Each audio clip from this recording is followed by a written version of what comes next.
चलिए देखिए, more about salts में मैंने आपको पीएच में पढ़ा दिया था। मोर अबाउट सॉल्ट्स में देखो ये मैंने पढ़ा दिया था 2D के वाला, ठीक है।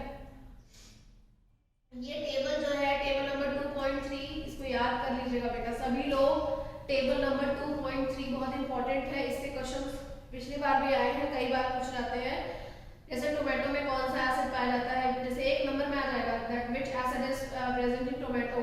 एमसीक्यूज में दे देते हैं आपके, ठीक है। तो oxalic acid, which acid is present in the needle stick, that is methanoic acid, arc stick, that is methanoic acid, ठीक है। इस तरह से आपको लर्न करना है। ये टेबल याद कर लीजिए, इस टेबल में एक क्वेश्चन आएगा ही आएगा, आता ही है हमेशा, ठीक है। पिछले 2-3 साल से पूछा गया है। इसके ऊपर जो है topic that is do you know, उसमें देखिए needle is a herbaceous plant which grow in the wild, it leaves have stinging hairs which causes the painful sting। ये भी एग्जाम में आता है, ठीक है। This is due to the methanoic acid secreted by them। ये क्यों होता है? मेथेनॉइक एसिड की वजह से होता है, ठीक है। तो जो आपका वो है निटल है, it is also having the methanoic acid. ये भी एग्जाम में पूछा जाता है, ठीक।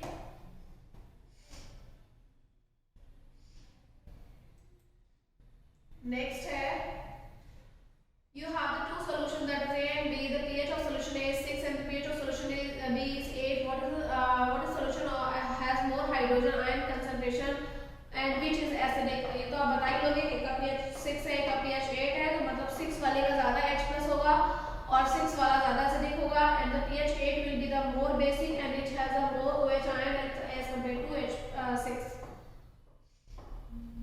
ठीक है। ये सब आप कर लीजिएगा क्वेश्चन में। मोर अबाउट सॉल्ट्स पढ़ाती हूँ आपको। फैमिली ऑफ सॉल्ट में सबसे पहला जो सॉल्ट पढ़ना है वो आपको पढ़ना है sodium chloride, that is common salt. Common salt आपको पढ़ना है। इसमें प्रिपरेशन मेथड और केमिकल रिएक्शन बहुत नहीं है।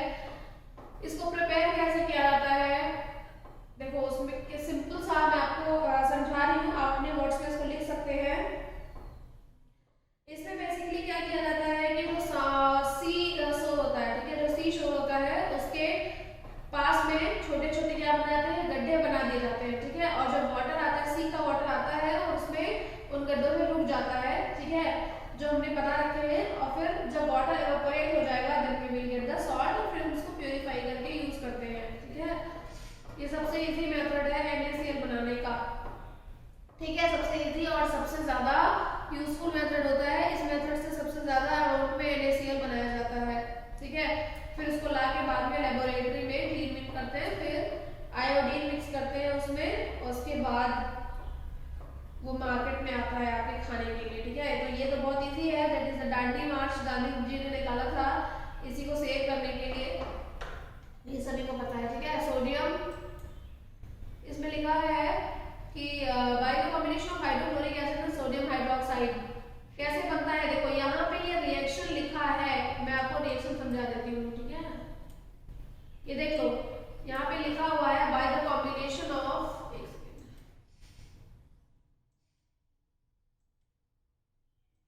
यहाँ पे देखिए ये by the combination of hydrochloric acid and the sodium hydroxide solution. इसका देखो, इसका जो सॉल्यूशन बनेगा reaction sodium hydroxide hydrochloric acid, hydrochloric acid is the HCl and sodium hydroxide is the NaOH, ठीक है। H plus plus Cl minus में break होगा, Na plus plus Cl minus में ब्रेक होगा। एसिड और बेस सॉल्ट और water बनता है, तो HCl एसिड है, NaOH बेस है, सॉल्ट बन जाएगा आपका क्या, इसका प्लस इसके माइनस के साथ, सॉरी इसका प्लस जो है वो इसके माइनस के साथ जाएगा, इसका प्लस इसके माइनस के साथ जाएगा, तो क्या बनेगा NaCl, ठीक है। NaCl प्लस H2O, ठीक है। NaOH Na प्लस OH में जुड़ेगा ना, Na प्लस और OH माइनस में ब्रेक होगा, तो इसका प्लस इसके माइनस के साथ जुड़ेगा, H प्लस और OH माइनस मिलकर क्या बनाएंगे, H2O बना लेंगे। तो ये रिएक्शन हो गया। अगर NaCl आता है तो आप सीधे सीधे ये रिएक्शन लिख देंगे कि NaOH प्लस HCl, ठीक है, गिव NaCl प्लस H2O, ठीक है। सबसे कॉमन है और सबसे इजी है।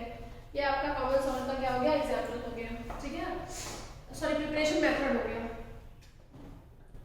ठीक। नेक्स्ट है देखो common salt raw material for the chemicals, ये भी आपको पढ़ना है। इसमें क्या है, the common salt that is obtained from the important raw material from various materials of daily use such as sodium hydroxide, baking soda, washing soda, bleaching powder and many more. Let us know how the new substance are formed by making all these different substances. ठीक है, कैसे बनते हैं? सबसे पहला है sodium hydroxide. Sodium hydroxide जो है वो बेटा याद रखिए, मैं एक्सप्लेन कर दे रही हूँ, अगर मेरा लेक्चर भी सुन के जाओगे तो भी वहाँ एग्जाम में एटलीस्ट याद रहेगा। ठीक है, इसलिए तो सुनना बहुत इंपॉर्टेंट है। सोडियम हाइड्रोक्साइड को बनाने का जो मेथड है that is called the chlor alkali process. ठीक है, इसको क्लोर एल्कली प्रोसेस इसलिए कहते हैं क्योंकि इसमें क्लोरीन का भी फॉर्मेशन होता है और साथ में alkali that is base NaOH का फॉर्मेशन होता है sodium hydroxide, that is by this process called the chlor alkali process. ठीक है, क्लोर एल्कली प्रोसेस में क्या होता है, यहाँ पे आप देख सकते हो इन्होंने दो रॉड्स लिए हैं, एक एनोड लिया है, एक कैथोड लिया है। ठीक है, समझ में आया? मैं इसको एक्सप्लेन कर देती हूँ, जिसको नहीं समझ में आया फिर से समझ में, बहुत इजी सॉल्व है ये और आपके लिए बहुत इंपॉर्टेंट भी है। ठीक है,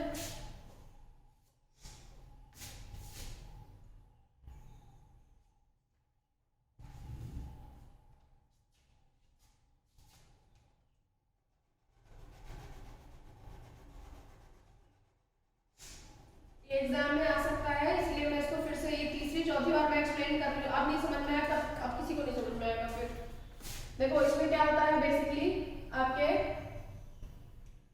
ये आपका पर्टिकुलर बीकर और थोड़ा बड़ा ले लेते हैं तो समझ में आएगा ज्यादा। ठीक है, देखो ये आपका क्या है बेटा, ये आपका एक बीकर है, बीकर में यहाँ पे दो इलेक्ट्रोड्स डले हुए हैं, एक आपका कैथोड है, एक एनोड है। हम मान लो इसको कैथोड मान ले रहे हैं और इसको एनोड मान ले रहे हैं। ठीक है, एक कैथोड है, एक एनोड है आपका। ठीक, कैथोड आपका कैसा चार्ज होता है, पॉजिटिवली या नेगेटिवली? कैथोड आपका नेगेटिव चार्ज होता है। ठीक, और एनोड कैथोड आपका नेगेटिव चार्ज होता है और एनोड आपका पॉजिटिव चार्ज होता है। ठीक है, ये याद रखिएगा। देखो जिसको बिल्कुल नहीं समझ में आ रहा है वो बस सुन ले, उसको समझ में आ जाएगा। कैथोड नेगेटिव चार्ज होता है, ठीक है, एनोड पॉजिटिव चार्ज होता है। इतना समझ में आ गया? अब देखो ये हमारा पर्टिकुलर पूरा बीकर है। ठीक है, ये हमने बीकर ले रखा है पूरा। अब उस बीकर में देखो हमने एक सॉल्ट डाला। ठीक है, हम उसमें नमक पानी डालेंगे। जिसको कुछ नहीं समझ में आ रहा वो याद रखेगा कि उस बीकर में कैथोड और एनोड लेने के अलावा, दो इलेक्ट्रोड्स लेने के अलावा उसमें हम नमक और पानी मिक्स कर देंगे। जिसको कुछ नहीं समझ में आ रहा वो नमक पानी याद रखेगा। और नमक पानी NaCl+H2O होता है, इसको हम ब्राइन सॉल्यूशन भी कहते हैं। जिसको समझ में आता है वो एग्जाम में इसका नाम ब्राइन सॉल्यूशन भी लिख सकता है। ऐसे लिख सकते हो आप कि if you will take brine solution and the two electrodes, one is cathode and one is anode, along with the we will take the brine solution। अगर उन्होंने आपने यहाँ पे brine solution लिख दिया तो भी आपको समझ में आएगा that is NaCl+H2O। और जिन्होंने brine solution लिखा है, जिनको आंसर पूरा कंप्लीट पता है, आगे NaCl+H2O लिख सकते हैं इसके। ठीक है, जिसको नहीं याद हो रहा है वो नमक और पानी याद कर ले। नमक पानी मतलब क्या होता है, नमक आप सब घर में यूज करते हो that is NaCl, और पानी that is H2O। ठीक है, सभी यूज करते हैं। ठीक, अब देखो NaCl will break into Na+ और Cl- में। Na इसमें टूटेगा, H2O will break into H+ and OH-, ये इसमें टूट जाएगा। ठीक है, नमक और पानी लेने के बाद। अब देखो दो पॉजिटिव आयन हमको मिले हैं, एक Na मिला है, Na+ और एक H+ मिला है, और दो नेगेटिव आयन मिले हैं, एक Cl- मिला है और एक OH- मिला है। दो पॉजिटिव आयन और दो नेगेटिव आयन हमको मिले हैं। अब क्या होगा, Na+ और H+ में आप देखोगे कौन ज्यादा स्ट्रॉन्ग है, तो H+ और Na+ में Na+ is more stronger than H+, क्योंकि H+ साइज में छोटा है, Na+ साइज में बड़ा है। आप सभी जानते हो because H has atomic number of 1, Na has atomic number of 11, तो Na is bigger than H और स्ट्रॉन्गर देन H। तो क्या होगा, इसको कैथोड अपनी तरफ दोनों को ही अट्रैक्ट करेगा, पर H+ को जल्दी अट्रैक्ट करेगा, तो H+ will go at the cathode. Cathode पे इकट्ठा होना शुरू हो जाएगा H+ फॉर्म में। ठीक है, सिमिलरली Cl- और OH- में Cl एक अकेला एटम है और OH दो एटम्स हैं, तो Cl जो माइनस है वो ज्यादा वीक है कंपेयर टू OH-, तो Cl जो होगा आपका एनोड Cl को क्या कर लेगा, अपनी तरफ अट्रैक्ट कर लेगा as compare to OH, faster attract करेगा Cl को OH के कंपैरिजन में। जब दोनों को अट्रैक्ट कर लिया तो सॉल्यूशन में हमारे पास क्या बचा, Na बचा है हमारा सोडियम हाइड्रोक्साइड। ठीक है, आप देखो जो कैथोड है इसमें दो जो हाइड्रोजन है, दोनों हाइड्रोजन मिलकर यहाँ पे H2 गैस फॉर्मेशन करने लगेंगे, यहाँ पे Cl एक साथ मिलकर Cl2 का फॉर्मेशन करने लगेगा क्लोरीन का। ठीक है, तो हमको तीन प्रोडक्ट मिलते हैं। जो हमारा बेसिक रिएक्शन बनता है वो क्या बनता है, वो हमारा NaCl प्लस H2O। ठीक है, हमको मिला क्या, NaOH मिला प्लस Cl2 मिला प्लस H2 मिला, ये आपका रिएक्शन हो गया। ठीक है, तो आप इसी से अपना रिएक्शन भी बना सकते हैं। This process called the chloralkali process because chlorine is also released from this process। Chlorine का भी फॉर्मेशन हुआ है। अब यही क्लोरीन बाद में आपका ब्लीचिंग पाउडर में यूज हो जाएगा। यही क्लोरीन बाद में कहाँ यूज हो जाएगा, ब्लीचिंग पाउडर में। ठीक है, अब एक मोस्ट इंपॉर्टेंट चीज Cl2 का यूज ये दिया हुआ है, ये आपको याद रखना है। Cl2 का यूज यहाँ से, H2 का यूज यहाँ से और NaOH का यूज यहाँ से।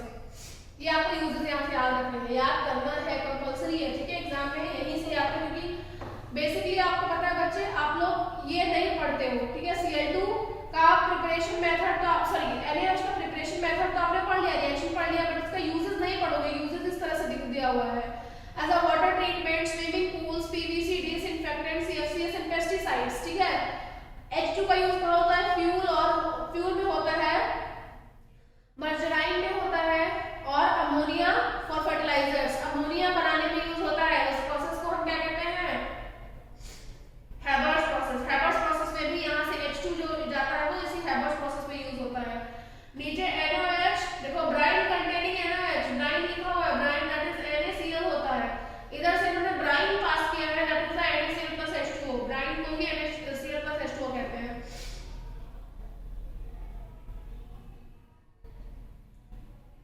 समझ में आया? नेक्स्ट देखिए क्या लिखा हुआ है, degreasing metal, soaps and detergents, paper making and artificial fibres. ये आपका NaOH का प्रिपरेशन, सॉरी NaOH का यूजेस है। तो जो तीनों यूजेस दिए हुए हैं फिगर में, ये आपको बनाना याद रखने हैं। ऐसे के ऐसे अगर आप याद नहीं रखोगे बेटा तो ये यूजेस आपसे पूछे जाएंगे और आप सॉल्व नहीं कर पाएंगे क्वेश्चंस को। ठीक है, so you have to solve the questions, आपको यहाँ पे याद रखना है। क्लियर है सबको?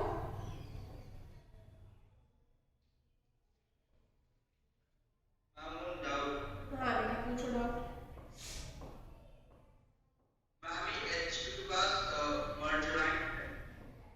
हाँ मर्जराइन क्या,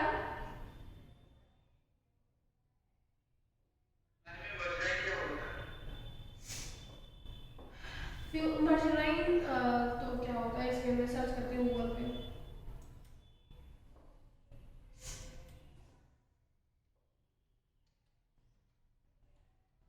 मर्जराइन तो मुझे भी नहीं पता बेटा, मैं सर्च करके बताती हूँ।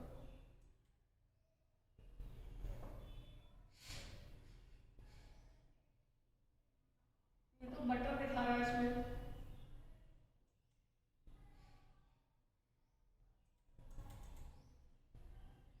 ओके, अच्छा समझ में आ गया।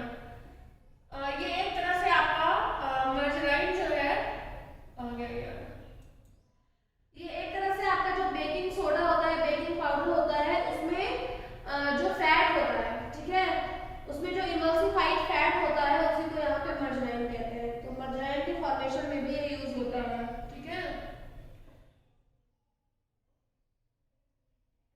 अमोनिया फॉर फर्टिलाइजर आपको पता है, Haber's process. Ammonia for fertiliser में बता दूं क्या reaction, N2 plus H2 gives 2NH3, ये दिखा सकते हो। अगर इसको नहीं आता है, मतलब इसको आता है ज्यादा अच्छे से आंसर लिखना है तो ये भी लिख सकता है कि अमोनिया का जो मेथड होता है that is N2 plus 3H2 gives 2NH3, ये अमोनिया का है फॉर्मेशन।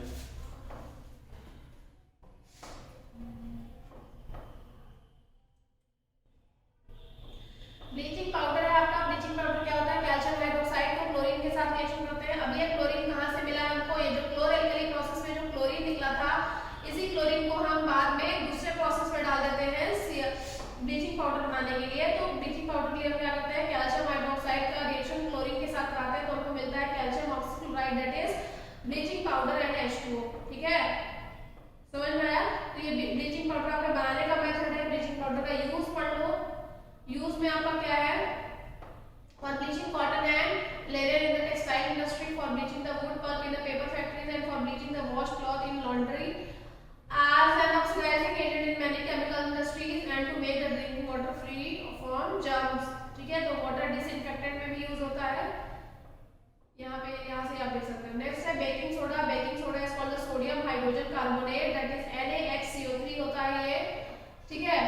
बेकिंग सोडा को सोडियम हाइड्रोजन कार्बोनेट या सोडियम बाइकार्बोनेट भी आप कह सकते हैं। दोनों नेम्स है इसके, sodium bicarbonate and sodium hydrogen carbonate, दोनों नाम है, आप दोनों कह सकते हैं उसको।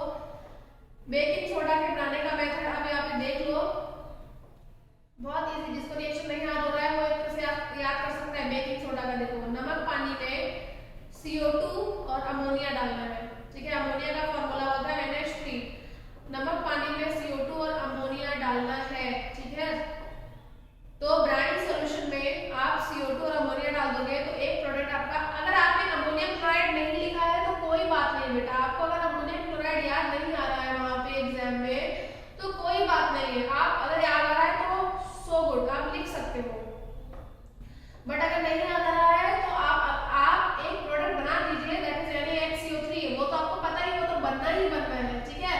तो एक प्रोडक्ट आप NaHCO3 तो बनाइए, अगर आपको अमोनियम क्लोराइड नहीं याद आ रहा है तो आप मत लिखिए आगे, आप X या Y करके प्लस आगे करके छोड़िए मत, ठीक है। जैसे बहुत बच्चे क्या करते हैं कि जैसे मान लो मैंने आपको पढ़ाया कि जैसे नमक और पानी, नमक पानी NaCl प्लस H2 और नमक पानी हो गया, इसमें CO2 और अमोनिया मिक्स कर दो, ठीक है। याद करने का सबसे इजी तरीका है NH3। तो आपका एक प्रोडक्ट तो हमको याद नहीं आ रहा है, लेकिन हमको बनाना क्या है, हमको बेकिंग सोडा बनाना है, और बेकिंग सोडा का फॉर्मूला होता है NaHCO3, तो हमने यहाँ पे NaHCO3 लिख दिया। दूसरा प्रोडक्ट हमारा NH4Cl होता है, ठीक है, NH4Cl होता है, दैट इज अमोनियम क्लोराइड, लेकिन हमको अमोनियम क्लोराइड याद नहीं आ रहा है वहां पे, तो प्लस करके आगे मत छोड़ना, प्लस लगाना ही मत, सिर्फ इतना ही लिख के छोड़ दो आगे, वो भी आपका करेक्ट माना जाएगा, ठीक है। देखो प्रोडक्ट भी दो टाइप के प्रोडक्ट होते हैं बेटा, एक मेजर प्रोडक्ट होता है, एक माइनर प्रोडक्ट होता है, ठीक है। प्रोडक्ट भी दो टाइप के होते हैं, मेजर और माइनर प्रोडक्ट। जब रिएक्टेंट से प्रोडक्ट में कन्वर्ट होता है तो मेजर और माइनर दो टाइप के प्रोडक्ट होते हैं। जो मेजर प्रोडक्ट होता है उसको लिखना बहुत कंपलसरी होता है, माइनर प्रोडक्ट्स हम लिखे या ना लिखे कोई बहुत बड़ा इशू नहीं होता है, बट मेजर प्रोडक्ट हमेशा लिखने होते हैं आपको, ठीक है। तो इसमें हमारा जो मेजर प्रोडक्ट है दैट इज NaHCO3 है, तो वो लिखना कंपल्सरी हमारे लिए। NaH4Cl that is minor product, अगर हम उसको नहीं लिखेंगे तो भी कोई इशू नहीं है, पर याद होना चाहिए।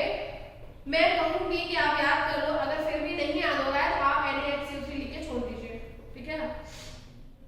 याद करने का फिर से तरीका बता रही हूँ, नमक पानी के सोल्यूशन में CO2 और अमोनिया घोल दो, आपको बेकिंग पाउडर मिल जाएगा। बेकिंग पाउडर NaHCO3 होता है, बस अमोनियम क्लोराइड नहीं याद आ रहा है कोई इशू नहीं है, ठीक है। ब्लीचिंग पाउडर इज यूज्ड, कहाँ यूज, सॉरी ब्लीचिंग पाउडर कह रहे हैं। अब यहाँ पे आपका बेकिंग सोडा है, ठीक है, ये आपका रिएक्शन हो गया। अब उसी बेकिंग सोडा को आप हीट कर दोगे तो आपका सोडियम कार्बोनेट मिल जाएगा, ठीक है। बेकिंग सोडा दैट है सोडियम हाइड्रोजन कार्बोनेट को हीट करोगे तो पानी और CO2 निकल जाएगा। कभी भी याद रखिएगा, कार्बोनेट को अगर हमने हीट किया है तो कार्बन डाइऑक्साइड गैस निकलनी है, मैंने आपको बताया है। जैसे सल्फेट को हीट करेंगे तो सल्फर डाइऑक्साइड, नाइट्रेट को हीट करेंगे तो नाइट्रोजन डाइऑक्साइड, इसी तरह से जब हम कार्बोनेट को हीट करेंगे तो CO2 गैस हमारी रिलीज होनी है, एक प्रोडक्ट हमारा H2O, बाकी इधर से NaHCO3 से H हट गया, हमारा बन गया Na2CO3, ठीक है। ये बहुत इजी है। इसका यूज देखो क्या है, आपका यूज में है बेटा, sodium hydrogen carbonate is also as an ingredient in antacid, being alkaline it neutralizes the excess acid in the stomach and provide relief. It also used in the soda acid as a fire extinguisher, इसको fire extinguisher में भी use करते हैं। अब अगर fire extinguisher में आता है लिखने को, ठीक है, that how the baking soda is used as a fire extinguisher, तो जो तीसरा पॉइंट लिखा है फायर एक्सटिंग्विशर, उसमें जो रिएक्शन लिखा जाएगा वो ऊपर वाला लिखा जाएगा, दैट इज NaHCO3 वाला जो रिएक्शन दिया हुआ है। जो यूजेस ऑफ बेकिंग सोडा के नीचे वाला जो पैराग्राफ फर्स्ट है उसके बाद जो रिएक्शन दिया है वही रिएक्शन आप फायर एक्सटिंग्विशर में लिखेंगे। जब फायर एक्सटिंग्विशर का क्वेश्चन आता है तो उसमें आप रिएक्शन में यही सेम रिएक्शन लिखेंगे, that is NaHCO3H from any acid, ठीक है, H फ्रॉम एनी एसिड, कोई भी एसिड। अब हम इसमें क्या लेते हैं बेटा, वीक एसिड लेते हैं, ठीक है। स्ट्रॉन्ग एसिड लेंगे तो जल जाएंगे, लोग भी जल जाएंगे, तो वीक एसिड लेते हैं। वीक एसिड में आप क्या लेते हो, CH3COOH, that is CH3COOH ethanoic acid आप ले सकते हैं, ठीक है। वीक एसिड लेते हैं, कोई भी वीक एसिड इसमें यूज कर सकते हैं। तो NaHCO3 प्लस कोई भी वीक एसिड से H निकला, ठीक है, फ्रॉम एनी एसिड, तो बेसिकली वीक एसिड होता है, स्ट्रॉन्ग एसिड हम यहाँ पे नहीं लेते, नहीं कंसीडर करते हैं, common salt sodium salt of acid का फायर एक्सटिंग्विशर में यही होता है, ये CO2 उस पूरे घर को जहां भी आग लगी हुई है उसको क्या कर लेगा, कवर अप कर लेगा, जिसकी वजह से ऑक्सीजन नहीं जा पाएगी अंदर, और ऑक्सीजन बर्निंग को सपोर्ट करती है, CO2 बर्निंग को डिक्रीज करती है, तो इसकी वजह से आग जो बुझने के चांसेस बढ़ जाते हैं। H2O साथ में रिलीज होगा, H2O will also help in fire to extinguish the fire, ठीक है, फायर को बुझाने में वो भी यूज होती है। समझ में आ गया? कोई डाउट किसी को?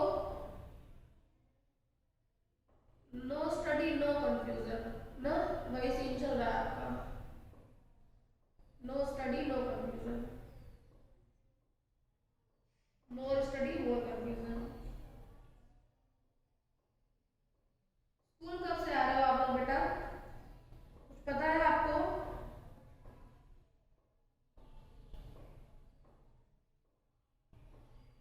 क्यों?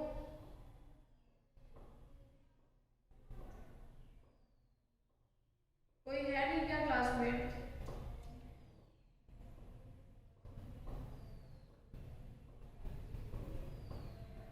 आपको आवाज नहीं आ रही क्या मेरी क्लास?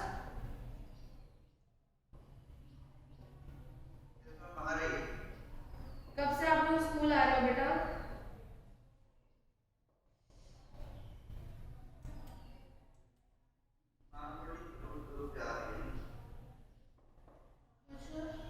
कह रहे कब से स्कूल आ रहे हो? हाँ? प्रदीप तुम वापस आ गए क्या इस स्कूल में? तुम न्यू कैंट में चले गए थे ना प्रदीप? Yes ma'am. वापस आ गए? नो, ट्रांसफर नहीं हुआ ना, लोकल ट्रांसफर नहीं हुआ। अच्छा तो तुम यही हो? हाँ मैम। तो तुमने तो हाफ ईयरली दिया ही नहीं, क्यों? अरे हाफ ईयरली तो बेटा आपने दिया नहीं है ना? नहीं मैम, वो चीज बेटर है कि उन्होंने फाइल भेजी, एक वेस्ट होते रहे, आप तो बोल दिए लोकल ट्रांसफर नहीं के नहीं, ट्रांसफर लेने के लिए नहीं फुट थर्ड 30। तुमने पढ़ा भी नहीं होगा, क्यों कुछ?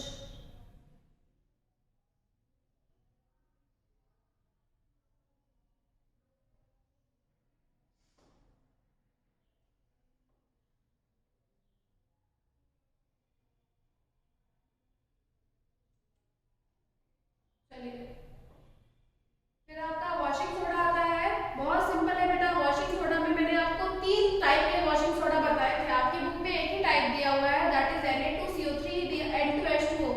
जो आपका बेकिंग सोडा है, जब बेकिंग सोडा को हीट करेंगे तो आपका सोडियम कार्बोनेट मिलता है, उस सोडियम कार्बोनेट को जब हम वाटर के साथ रिएक्शन कराते हैं तो वाटर जो है उसमें क्रिस्टलाइन फॉर्म में रहता है, वाटर ऑफ क्रिस्टलाइजेशन, ठीक है, क्रिस्टलाइजेशन फॉर्म में रहता है।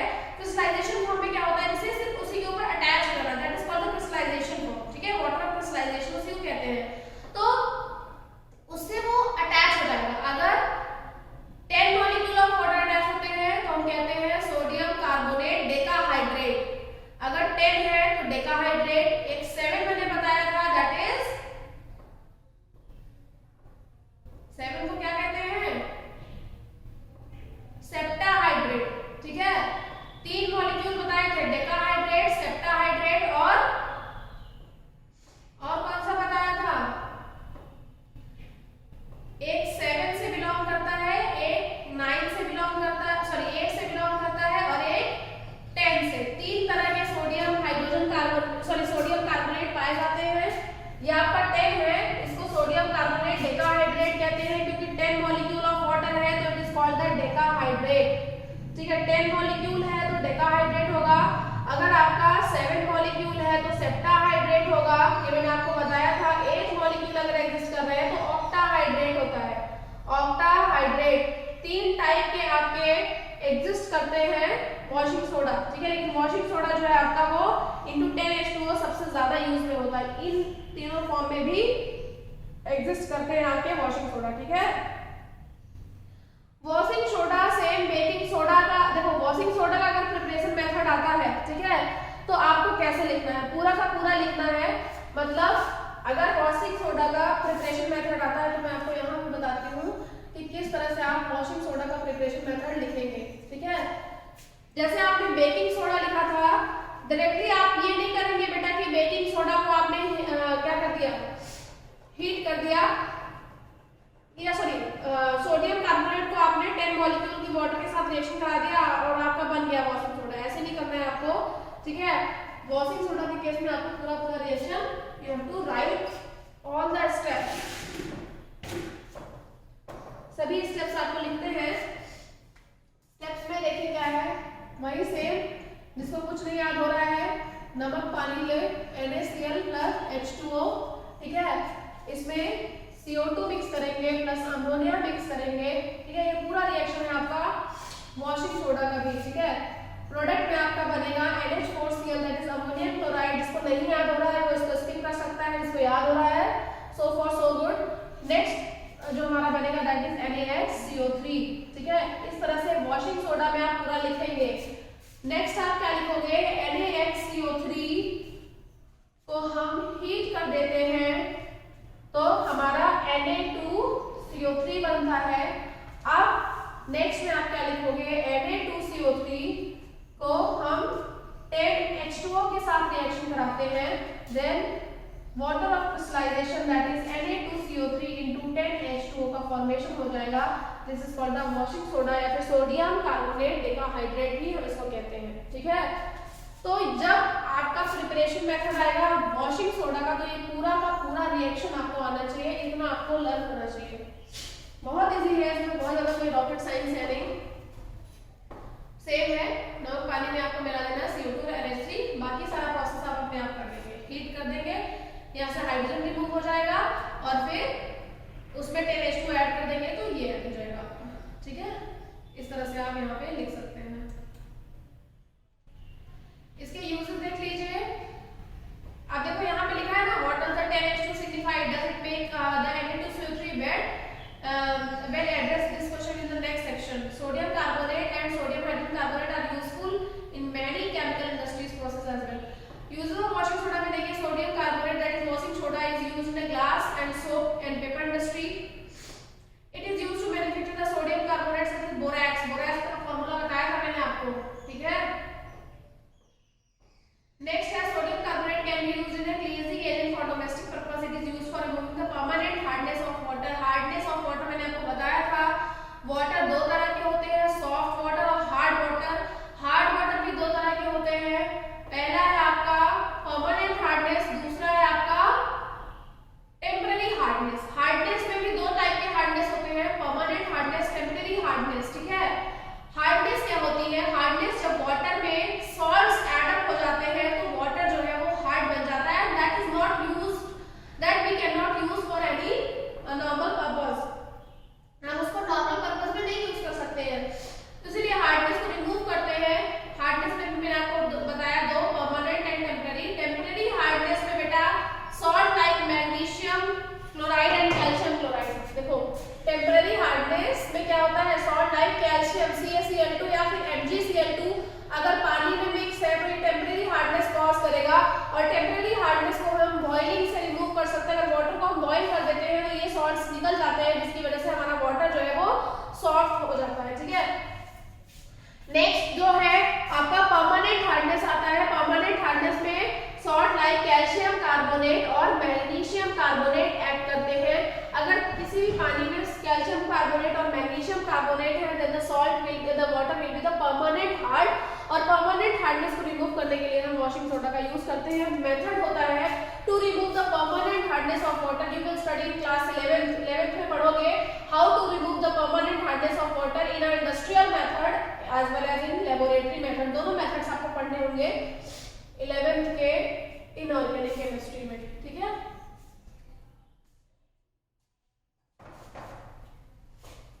तो यहाँ हार्डनेस मैंने बता दिया।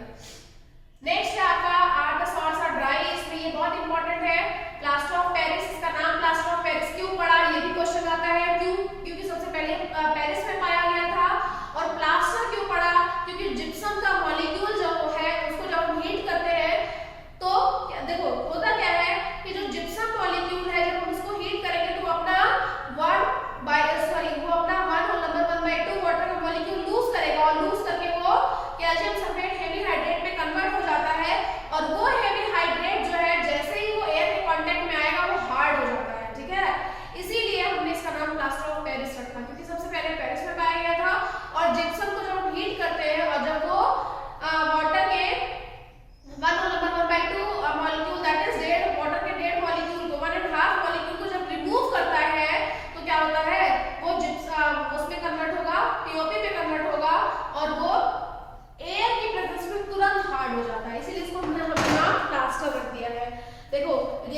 CaSO4 calcium sulphate into 2H2O, this is called the gypsum. Gypsum को जब हम हीट कर देंगे तो क्या हो जाएगा, 1.5 मॉलिक्यूल पानी के निकल जाएंगे, तो बचेगा CaSO4 into half H2O plus 1.5 H2O यहाँ पे हो जाएगा। ठीक है, बस इस रिएक्शन को उल्टा कर देंगे तो हमको ये मिल जाएगा।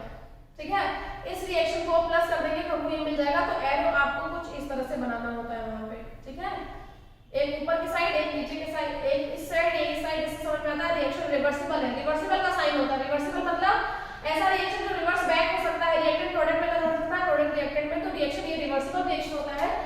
और रिवर्सिबल रिएक्शन ही ये शो करता है आपका plaster of Paris. Plaster of Paris का नाम क्यों पड़ा ये पूछा जाता है, हार्ड होता है। ठीक है, ये भी वाटर क्रिस्टलाइजेशन है। ठीक, यहाँ पे लिखा है try to find out why the calcium sulphate and it is called the plaster of Paris. ये क्वेश्चन आपका एग्जाम में कई बार आया हुआ है। ठीक है, ओके क्लास, थैंक यू। कोई भी डाउट हो तो आप मुझसे पूछ सकते हैं। ठीक है, ओके क्लास।